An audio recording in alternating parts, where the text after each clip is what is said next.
It is a huge gift as a personal historian to have somebody share their life with you.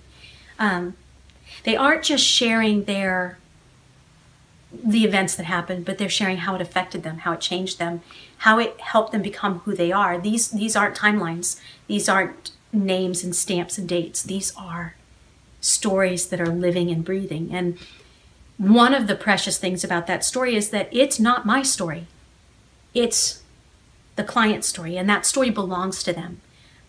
Everything that I do as a personal historian, every bit of that book and that story is copyrighted to the client. Although I may internalize it and journey with them and feel their sorrow and acknowledge their pain and their frustration and share their greatest joys and be open to their greatest lessons.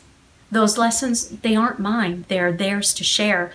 They're theirs to share with who they choose to share it with. But I was at a nursing home, and one particular woman who was dignified, she was graceful and beautiful and powerful, and she said, "I want to show you something. Come on, honey, let's go." So I followed her back to her room where she wanted to show me a picture. And it was a picture of her standing on her front porch. And she told me, she said, "I took this picture not long after." She goes, "I was mending that skirt." She told me she was sitting on this porch, mending her skirt. And these people started walking down the road, and there were a lot of them. And she had to hem this skirt because you couldn't have your skirt too long because then it wasn't stylish, and you couldn't have it too short because then it wasn't appropriate.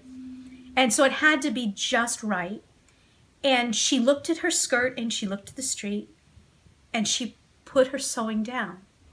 She stood up and she went into that street and she marched in Montgomery, Alabama. She marched for her rights. She marched for all women, and she marched for all people of every ethnicity.